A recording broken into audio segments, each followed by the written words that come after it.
Is this one here still the benchmark in its segment? This is a full review of the VW Polo facelift as the sporty looking R-Line with Thomas and Autogefühl. Let's go! A sporty restyling here for the front, and LED headlamps are now standard option. You can even get matrix lamps. They would be standard for the GTI model.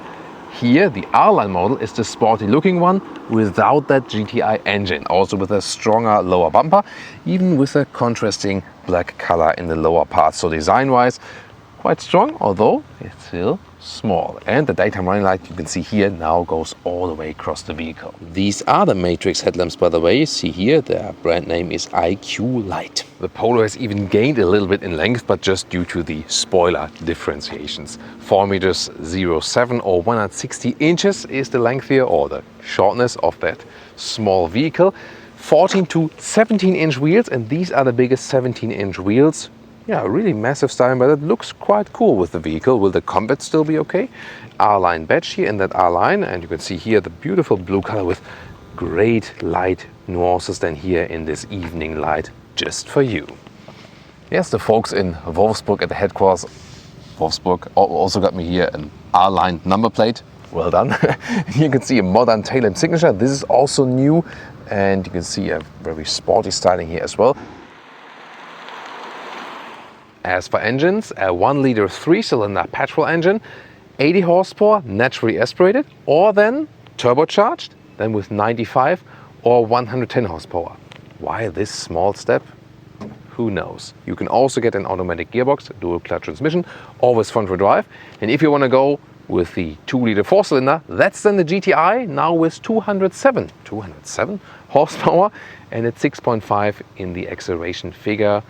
That's 0.2 seconds faster. If you want to see the GTI facelift as well, subscribe and also tell us in the comments. Let's go on with the interior. That's the khaki, the classic one, but I prefer this one over the very new ones because they are still matte, you know, and that feels better and also doesn't collect so much fingerprints and scratches. And door closing sound. Yeah, is okay, but here yeah, I heard it better. Inside of the doors is hardpack. Yeah, could look better. And then here, however, the dashboard, that is in soft touch, and you also see the difference then. Now, always digital instruments, but 2 different sizes, soon more to that. And also on the right side, a bigger infotainment, also soon more to that. Steering wheel here in a very modern style now, but still, yes, with hard buttons. Way to go. And different fabric seats are available, and these ones are the R-Line seats because it's R-Line exterior and interior. And wow, these look very good. I mean, gray microfiber, really high class.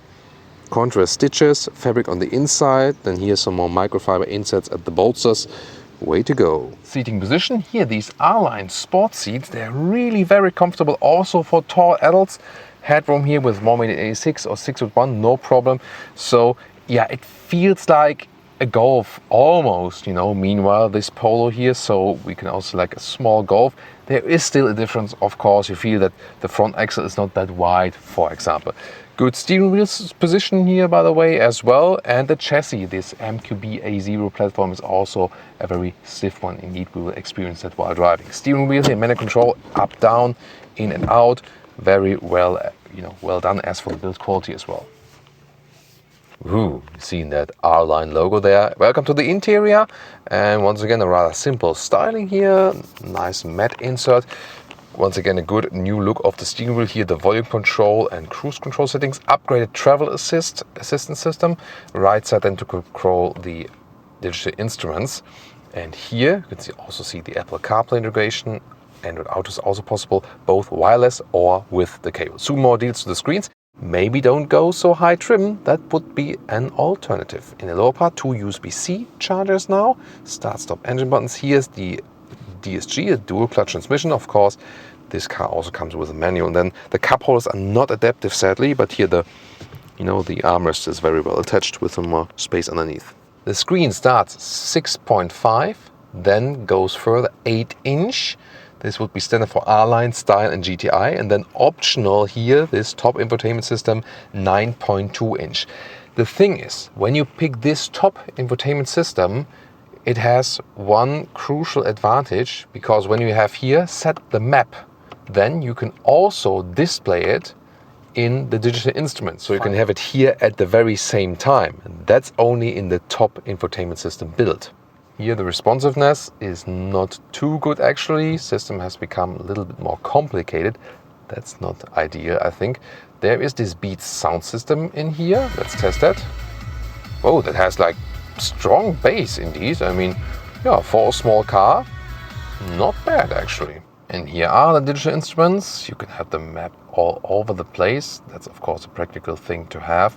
So you can also display the map there in general, also with the smaller infotainment system. It's just again the point that you can display it on a parallel basis, just to be clear on that.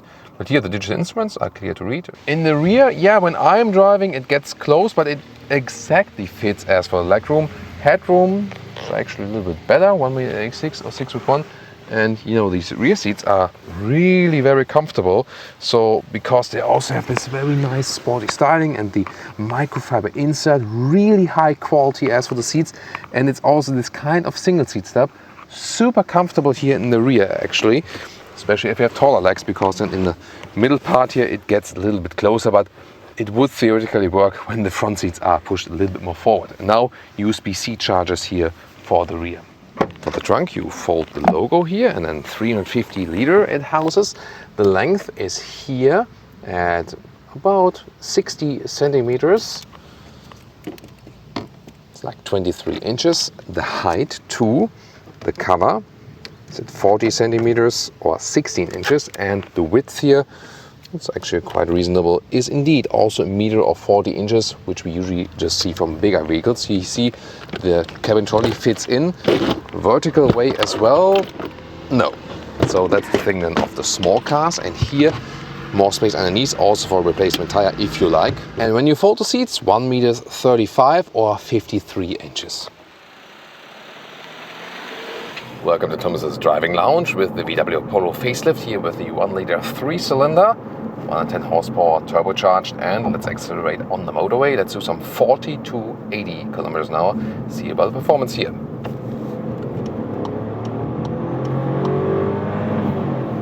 Well, that's it. And I was in the sport mode, so the gears are turned up a little bit higher.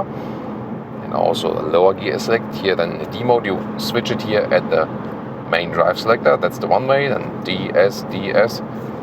Or here at the shifting pedal, you can also shift down yourself and then have a more spontaneous acceleration, and you press and hold the right pedal to go in this automatic mode again. You also heard this typical 3-cylinder sound, which can at some time, you know, sound even a little bit more interesting than the 4 cylinders. That's really interesting.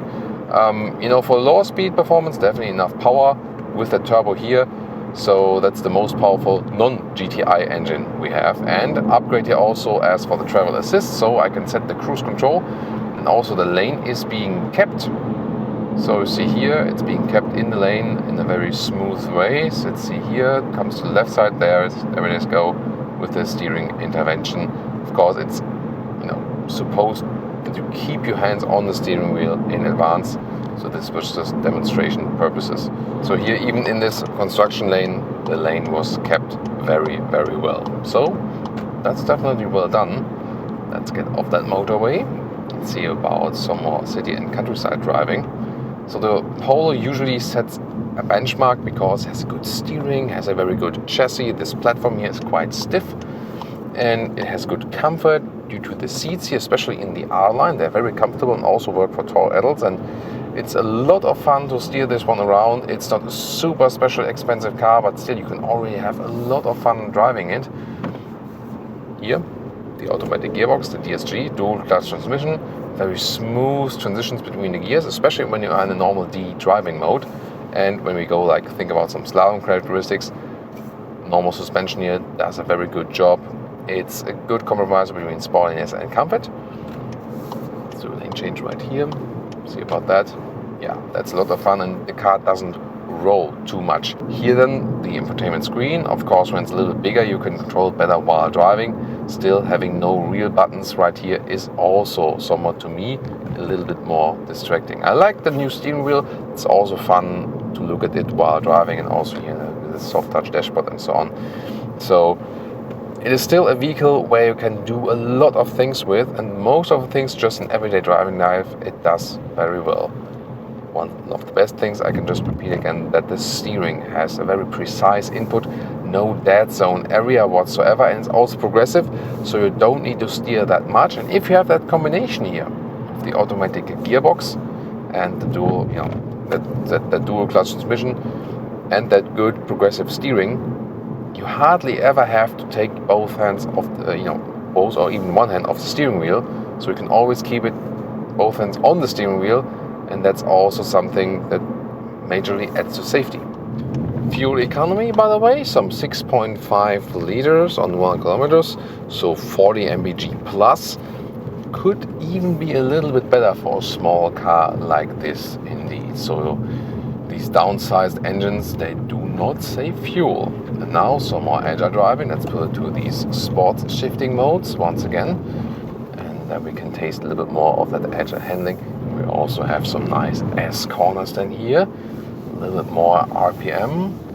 Let's see, here we go, very nice. And also, once again, the steering ratio is really good. A lot of fun to put here in these corners. So we can't expect too much from that engine, but definitely, it's the fastest one of the non-GTI models. So here, once again, the chassis, this is still feeling really, really good. So really enjoying it, still having a lot of fun with the Polo here. Volkswagen.